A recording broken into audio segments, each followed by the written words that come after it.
Alléluia. Pour qu'on puisse se visiter.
De parler de ça tous les mois.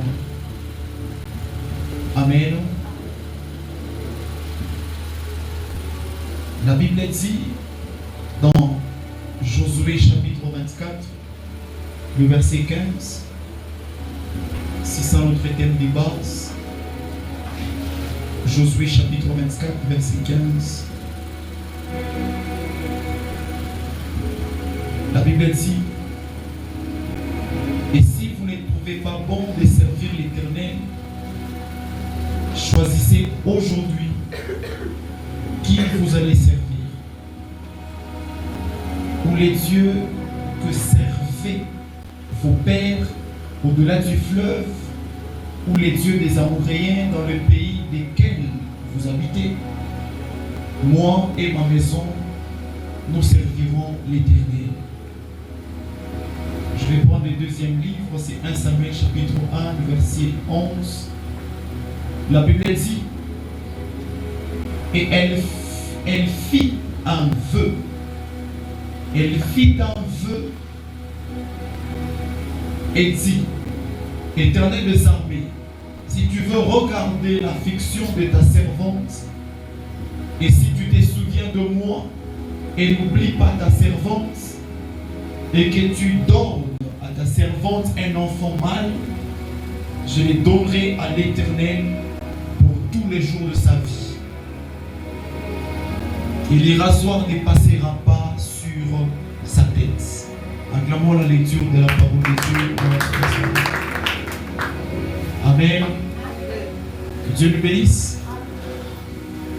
Depuis le début de la semaine, nous sommes en train de parler d'un thème très important pour la bâtisse de l'œuvre de Dieu et pour les bons maintiens de l'œuvre de Dieu. J'ai eu à dire, le Seigneur aimerait que l'on le serve, mais le Seigneur n'est pas du tout content de voir que les gens à qui il a donné les souffles de vie, en revanche, au lieu que ce dernier les loue, l'adore, le glorifie, cependant, il y en a qui ont de raisons, cependant, il y en a qui ont des excuses.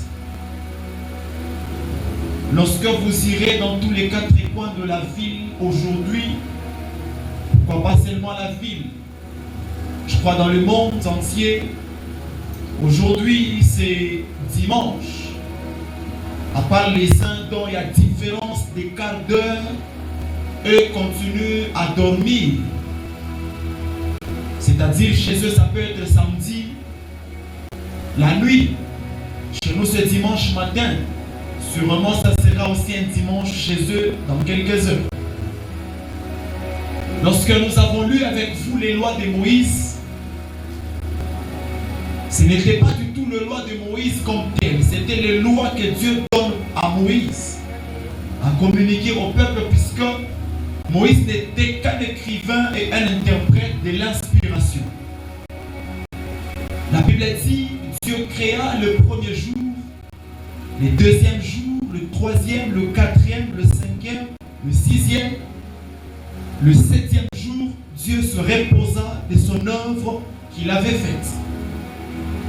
Lorsque Dieu se repose au septième jour de l'œuvre qu'il avait faite, la Bible dit, Dieu sanctifia le septième jour. Quand nous parlons du jour de sabbat, pour les uns, les sabbats, c'est les samedis. Et pour les autres, quand eux comprennent le sabbat c'est le dimanche, qui est le jour de l'Éternel, un jour où Dieu ne travaillait plus. Un jour où Dieu devrait être sur son trône afin de recevoir, j'allais dire, des adorations du Fils des hommes. Amen. Alléluia. Amen. C'est-à-dire, le jour de dimanche est un jour réservé à l'adoration, à la louange, à un culte à Dieu. Dans la Bible, chez les Juifs, depuis l'histoire de la Bible, puisque la Bible même que nous prêchons a été écrite en grec,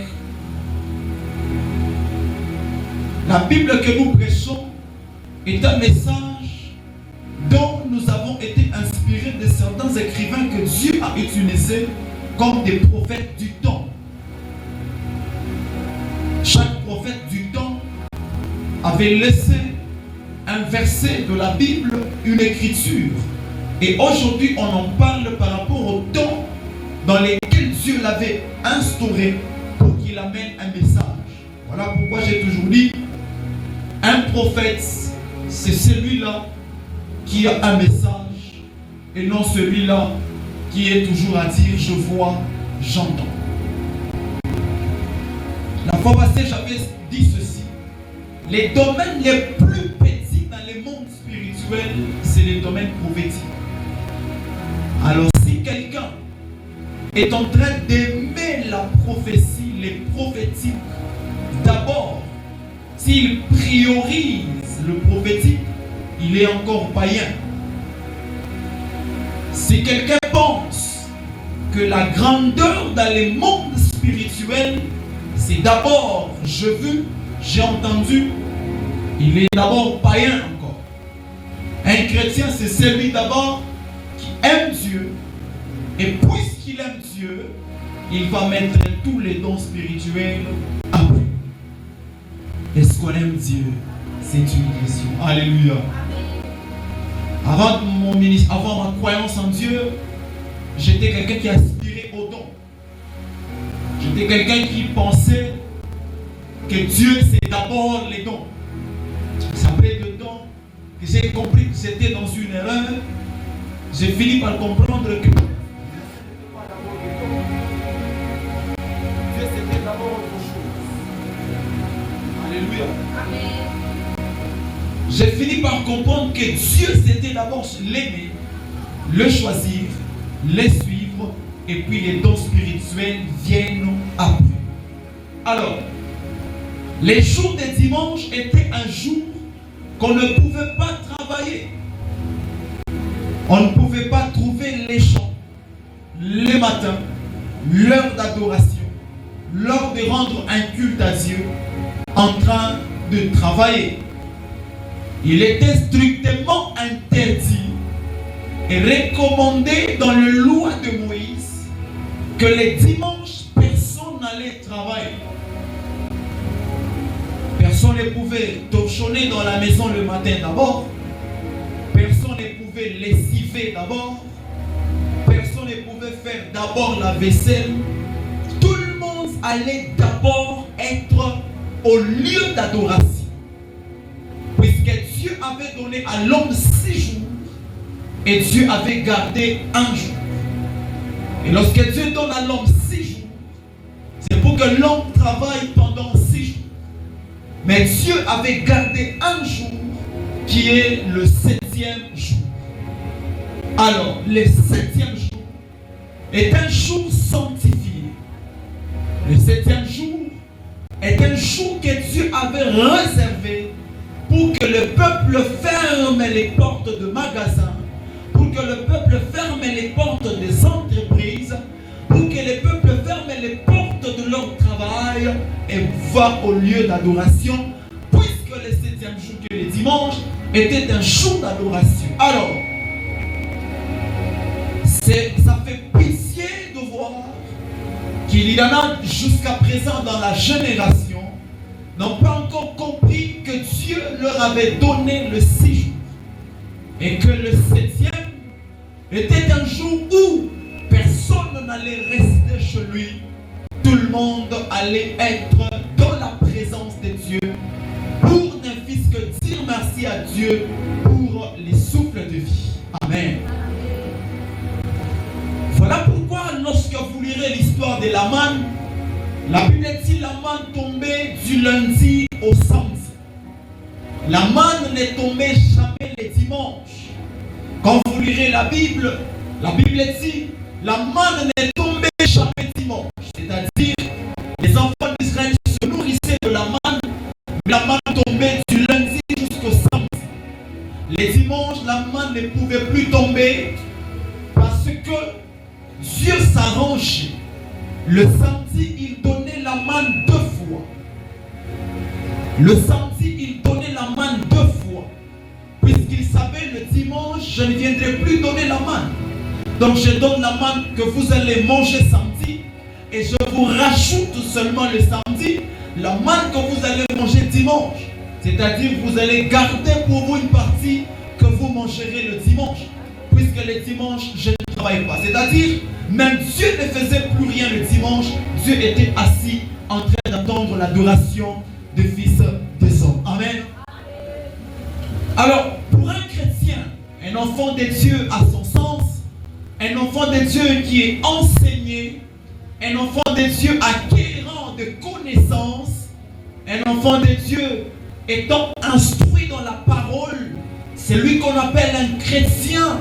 C'est lui qu'on appelle un fils de Dieu. Je crois que les dimanches, il doit se rappeler que la vie qu'il a, la maladie qu'il n'a pas attrapée, la mort non plus qu'il n'a pas attrapée, n'est pas le fruit de ses efforts. Ce n'est pas puisqu'il a payé Dieu l'argent, ce n'est pas puisqu'il a fait de dons à l'orphelinat, mais c'est parce que Dieu l'a seulement aimé. Voilà pourquoi la Bible dit dans les psalmistes que tous ceux qui respirent louent tous les noms de l'Éternel. C'est-à-dire quand un homme reconnaît que le souffle de vie qu'il possède, ce n'est pas puisqu'il est richissime, mais seulement puisque Dieu l'a aimé et que Dieu l'a octroyé seulement la chance de revivre, celui-là doit adorer et louer le Seigneur. C'est que Dieu regrette de voir qu'il est assis sur son trône un dimanche où il a donné la vie à toi, à ta famille, à tes enfants. Mais le dimanche, tu négliges le jour de le louer. Où est partie l'écriture qui dit que tous ceux qui respirent louent l'Éternel? Où serait partie l'écriture qui dit le 7e jour Dieu les sanctifia et Dieu attendit l'adoration de fils des hommes qui monterait jusqu'à lui? C'est-à-dire le 7e jour, le jour de dimanche, c'est un jour réservé à Dieu. Je ne cesse de le répéter, les dimanches même le président de la République est à l'église. Les dimanches même le premier ministre est à l'église. Ce sont des gens qui ne prient jamais pour avoir la farine. Ce sont des gens qui ne prient jamais pour avoir les transports. Ce sont des gens qui voyagent gratuitement. Mais les dimanches, ils sont à l'église. Alors, un chrétien, j'allais dire, quelle serait la place d'un enfant de Dieu? Où serait la place de celui qui s'appelle chrétien? Celui qui, par présomption, prétend connaître les Écritures et les lois de Dieu. Alors celui-là, il est mieux placé à ne pas faire une erreur. Il est mieux placé à ne pas commettre une erreur. Il est mieux placé à ne pas tergiverser. Il est mieux placé à ne pas aller à côté. Il est mieux placé pour dire, si je vis, si nous vivons dans notre maison, c'est puisque le Seigneur, dans son amour, il a voulu nous garder en vie. Et nous devons le louer, nous devons l'adorer. C'est qu'à ce moment de dimanche, Dieu est assis sur le trône en train d'attendre l'adoration des fils des hommes. Mais si l'adoration ne monte pas, la manne ne tombe pas non plus. Amen. La fois passée, dans l'une de mes prédications sur l'adoration, j'avais dit ceci. Dieu attend les 6 jours pour que la manne tombe sur terre. C'est-à-dire, pendant 6 jours, il y a quelque chose qui quitte le ciel, qui tombe sur la terre. Pendant 6 jours, il y a quelque chose qui quitte le ciel, qui tombe sur terre. Et Dieu n'a réservé qu'un seul jour pour que quelque chose quitte la terre et monte vers le ciel. C'est-à-dire, pendant 6 jours, la manne va tomber du ciel vers la terre, mais pendant un seul jour, l'adoration va quitter la terre pour monter vers le ciel. C'est la loi de la réciprocité. Alléluia. Alléluia. Dans la loi de la réciprocité, c'est que Dieu donne, après il attend que vous les donniez. Combien de gens, Dieu vous a soutenu dans la semaine, vous n'avez pas dormi affamé, vous êtes allé chercher l'argent, Dieu vous a soutenu, vous avez eu de la farine, vous avez eu à quoi manger, puisque Dieu a donné la bénédiction du ciel sur la terre. Mais le dimanche, allez ne fût-ce que louer Dieu pour faire monter l'adoration de la terre vers le ciel. L'homme devient incrédule, l'homme endurcit les cœurs. Laisse-moi te dire, tu n'es pas le champion de ta vie. La Bible dit, l'apôtre Paul, quand il prêche, il dit l'homme ne connaît même pas le nombre des cheveux qui sont sous sa tête. Il dit, l'homme n'est pas maître de son souffle. Ne te glorifie plus jamais parce que tu vis. Ne sois jamais orgueilleux. Puisque lorsque tu prétends être orgueilleux, la vie que tu as, tu l'as reçue gratuitement par grâce. Et pourquoi résister? Pour rendre un culte à Dieu. Je me dis, un dimanche, normalement, on doit constater que les familles, les portes sont fermées. Tout le monde est dans la présence de Dieu. Puisqu'on doit lui être reconnaissant. Ça, c'est ce qu'on appelle la gratitude. Alléluia. Dieu attend que nous l'adorions. Dieu attend que nous puissions le louer. C'est que j'aimerais dire, nous sommes dans notre terme qui dit, moi et ma maison, nous servirons l'Éternel. Ça, c'est ce que Josué est en train de confesser et de déclarer devant le peuple d'Israël. Amen. Puisqu'à un moment donné, il y avait de l'incrédulité qui était née dans les chefs de son enfants de Dieu. Il y en a qui ont commencé à se détourner. Au lieu d'adorer le véritable Dieu, certains ont commencé à aller adorer les idoles. Certains ont commencé à adorer les dieux des Amoréens. Certains ont commencé à aller adorer les dieux de l'autre côté du fleuve. Et la Bible dit, dans Josué chapitre 24, verset 15, la Bible dit, un jour jour, Josué appelle le peuple. Et quand Josué fait cette convocation, il dit au peuple, aujourd'hui choisissez lequel des dieux que vous allez servir. Puisque vous ne pouvez plus faire l'amalgame. Vous ne pouvez plus servir deux dieux au même moment. Vous ne pouvez plus servir trois dieux au même moment. Quand Josué fait la convocation du peuple, Josué dit au peuple, aujourd'hui, choisissez lequel des dieux que vous allez servir. Si c'est le Dieu des Amoréens, allez vers lui. Et Josué dit, est-ce que vous voulez servir les dieux qu'ont servi vos pères de l'autre côté du fleuve? Et quand Josué dit cela, c'est avec amertume que Josué le dit. Puisque le peuple s'était compromis. Puisque le peuple s'était méconduit. Puisque le peuple avait perdu de pédale. Puisque le peuple avait perdu sa position. Et comme Josué constate que les gens ont tergiversé, c'est là que Josué fait la convocation du peuple. Et il dit, vous servirez quel Dieu? Les dieux des Amoréens? Ou les dieux qu'ont servi vos pères au-delà du fleuve? Puisque vous n'avez pas de position, vous n'êtes pas fixé, vous n'êtes pas dans ce à quoi Dieu veut vous voir. Vous prétendez prier, vous avez la présomption de la chrétienté. Cependant, Dieu ne vous voit plus être efficace et figé sur un point essentiel. C'est dont Dieu est en train de chercher, c'est que le peuple soit positionné. Amen. Est-ce qu'on peut dire avec moi positionné? Ce que le Seigneur est en train de chercher, c'est que nous soyons positionnés. Alors, une fois, je l'ai dit, nombreux aujourd'hui vivent la calamité dans leur vie, pas seulement parce que Dieu ne le voit plus, pas parce que Dieu n'entend plus leurs prières, mais seulement puisqu'ils ne sont pas positionnés. Ça fait 14 ans. C'est pitoyable, regrettable lorsque nous allons voir qu'il y a de chrétiens qui auraient fait 20 ans dans la présence de Dieu. Cependant, il n'y a aucun signe de la présence de Dieu dans leur vie.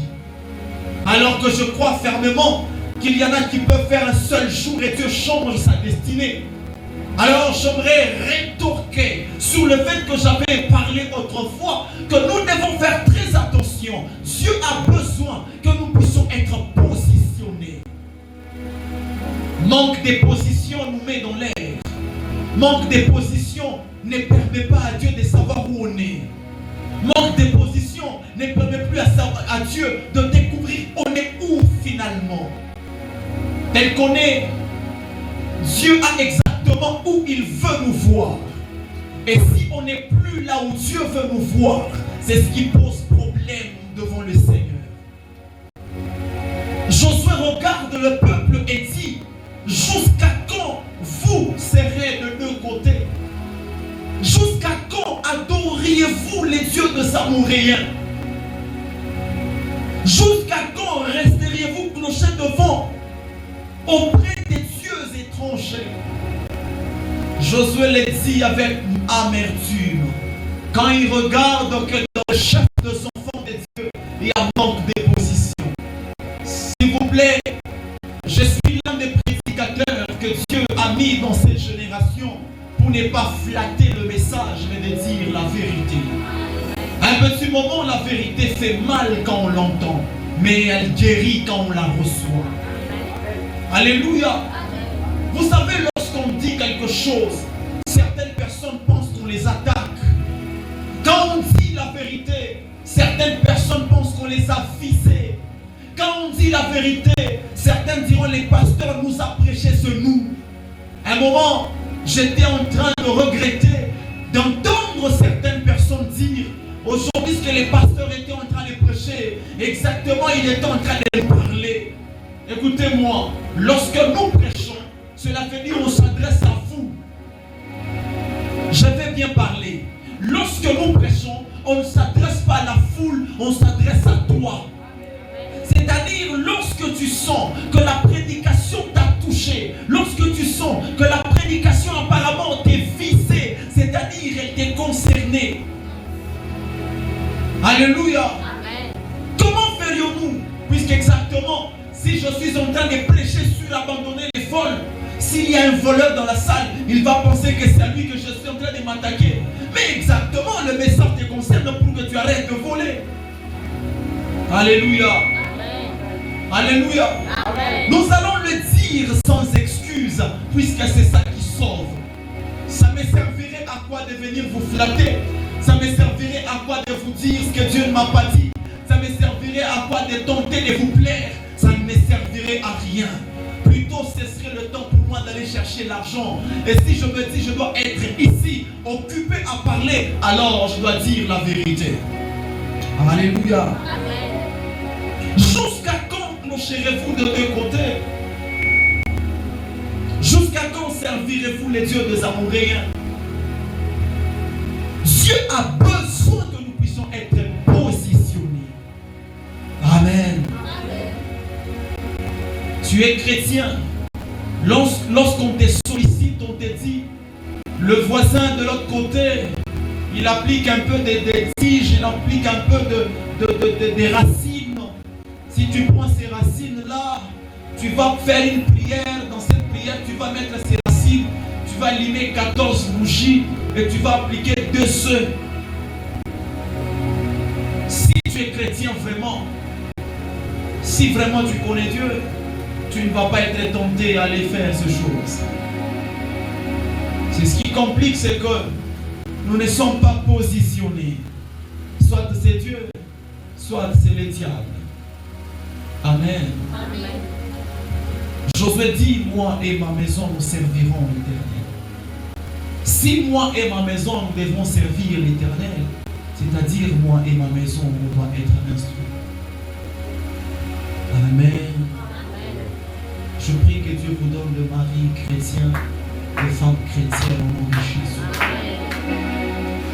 J'aimerais que la base de votre vie à partir de maintenant commence à monter comme avec Dieu au nom de Jésus. Amen. Alléluia. Amen. Que le Seigneur te donne un mari qui connaît Dieu, qui ne te complique pas au nom de Jésus. Que Dieu te donne une femme qui connaît Dieu, qui ne te complique pas au nom de Jésus. Que Dieu te donne des parents qui connaissent Dieu, qui ne te compliquent pas au nom de Jésus. Puisque tu vas devoir être dans des difficultés de servir Dieu si seulement quelqu'un te bloque. Amen. Amen. Alléluia. Amen. Moi et ma maison, nous servirons l'Éternel. Écoutez maintenant ce qui se passe. 1 Samuel, chapitre 1, le verset 11. Là, c'est l'histoire d'une femme qu'on appelle Anne. Anne était stérile, elle n'avait plus d'enfants. Anne était stérile, elle ne pouvait pas avoir des enfants, d'autant plus que la stérilité de Anne, c'est Dieu qui l'avait provoquée. J'aime une chose qui se passe, la Bible dit, un jour Anne s'est mise à prier pour que Dieu lui donne un enfant.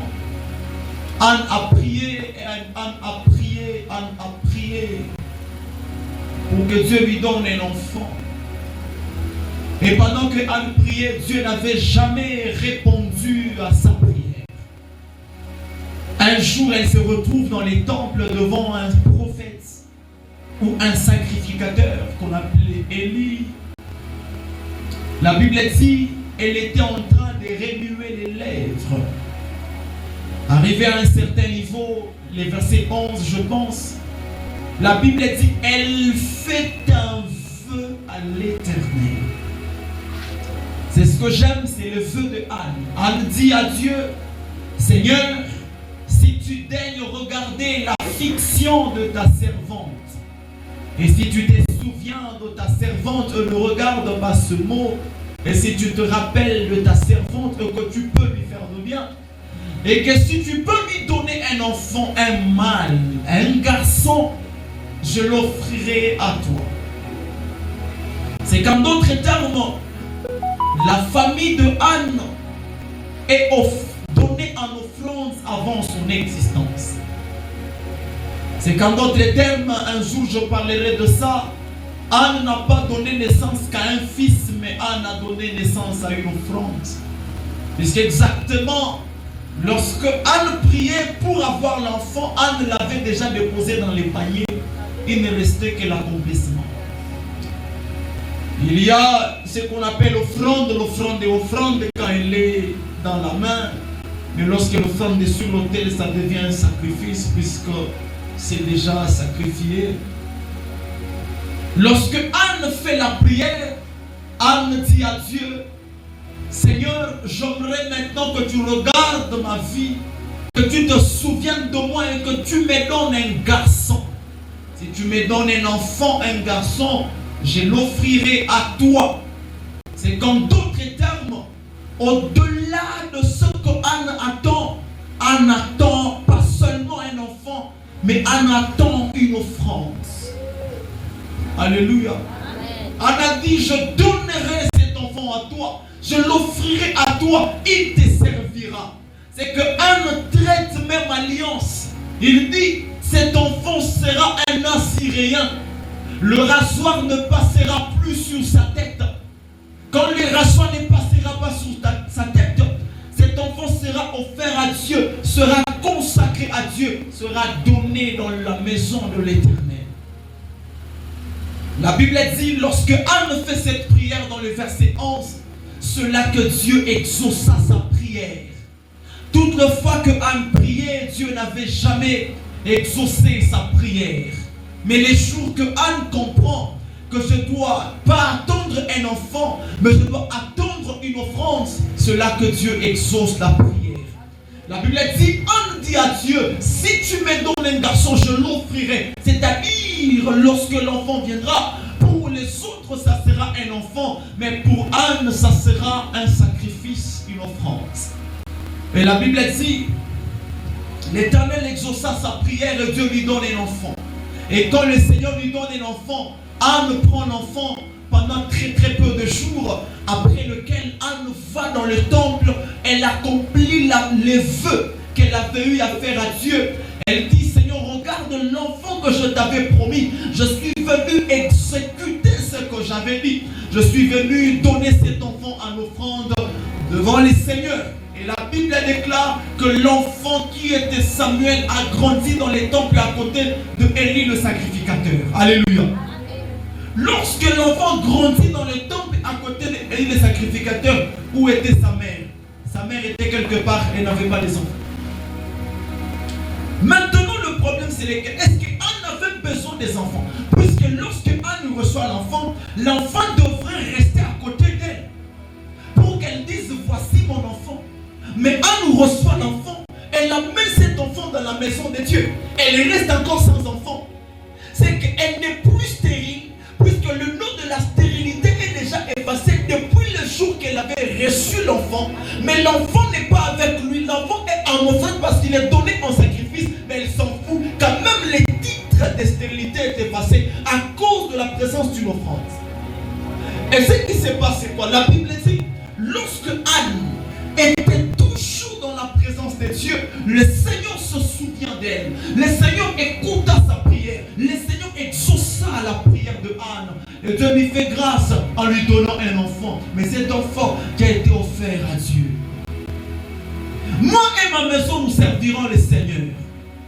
Bien-aimés dans le Seigneur, la plupart des enfants aujourd'hui qui sont devenus des bandits armés, un enfant qui est devenu une disgrâce, un enfant qui est devenu inutile dans la société, un enfant qui est devenu un danger permanent pour le voisin, puisque cet enfant n'a pas grandi dans la présence de Dieu, puisque cet enfant n'a pas connu Dieu depuis son bas âge, puisque cet enfant n'a pas reçu Jésus dans sa vie depuis sa naissance. Il est possible que nous puissions avoir des enfants, au lieu de toujours le garder à la maison, leur donnant le foufou pour qu'ils mangent. Mais il est aussi nécessaire de veiller sur l'avenir de nos enfants. Un enfant qui, quand il grandit, ne connaît pas Dieu, cet enfant est appelé à faire de garde puisque le diable va le prendre en otage. Lorsque Dieu ne domine pas dans la vie de l'homme, c'est le diable qui domine dans sa vie. Lorsque Dieu n'est plus le maître de ta vie, c'est le diable qui sera le maître de ta vie. Lorsque tu apprends à envoyer tes enfants dans la présence de Dieu pour qu'ils grandissent dans la présence de Dieu, tu es en train de tailler un avenir meilleur à tes enfants. Puisque toi et ta maison, vous devez servir le Seigneur.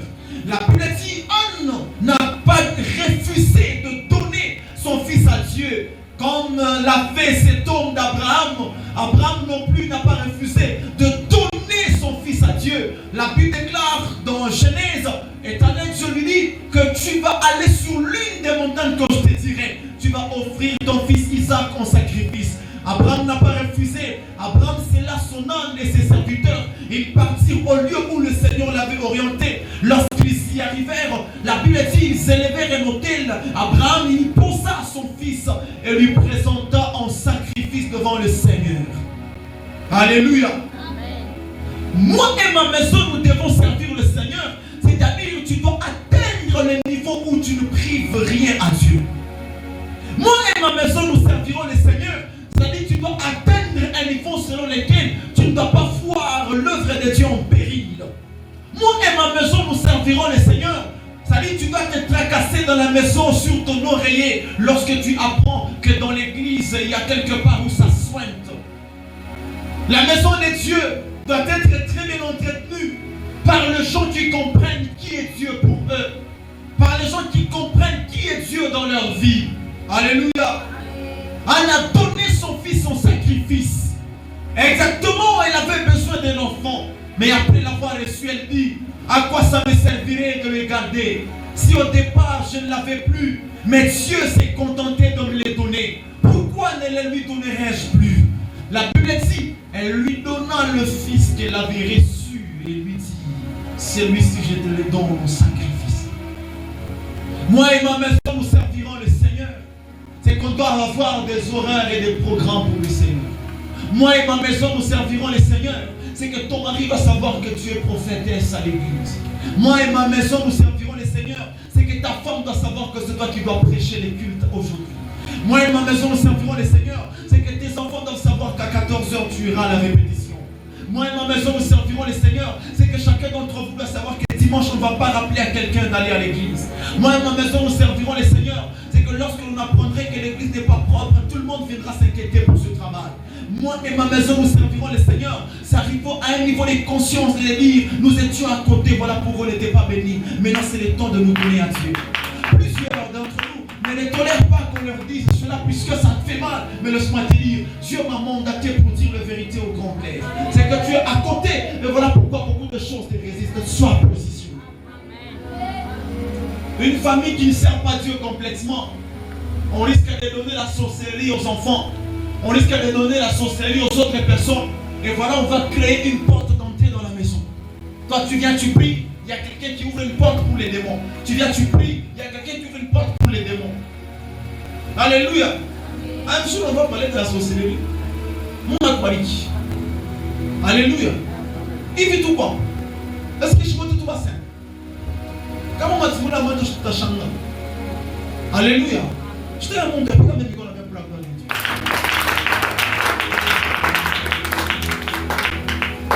Le fois passé, l'Esprit m'a fait voir un combat. Il y a 2 jours ou 3. Dans ces combats, j'ai regretté, j'ai vu quelqu'un qui est parmi ici. Et même pendant que je parle, tu sais,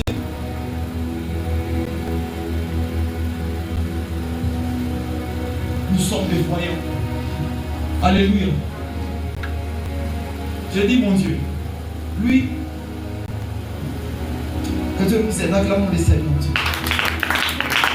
C'est une façon de dire, tout le monde n'est pas sain.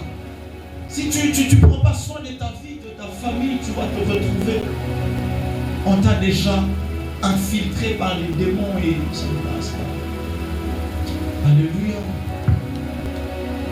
Moi et ma maison, nous servirons le Seigneur, c'est atteindre les niveaux selon lesquels tu dis Dieu d'abord.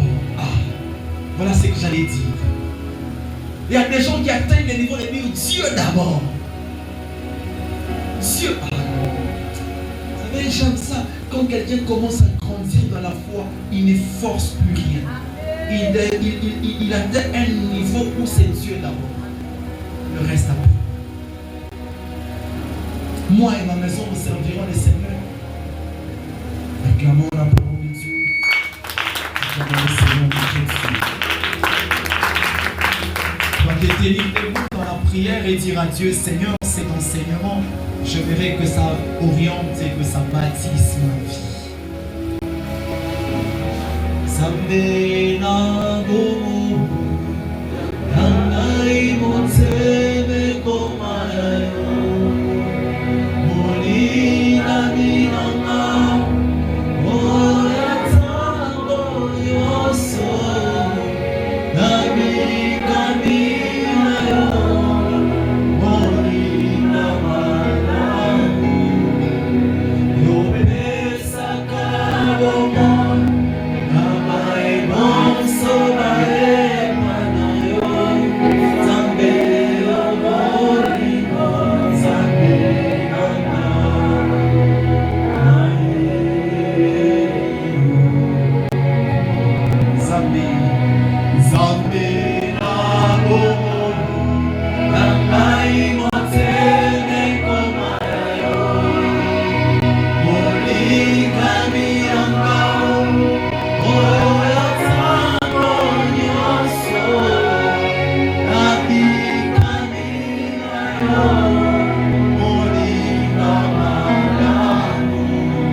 Mets ta main sur les cœurs et sur les têtes. Tu vas dire à Dieu, je prie pour l'état de mon cœur.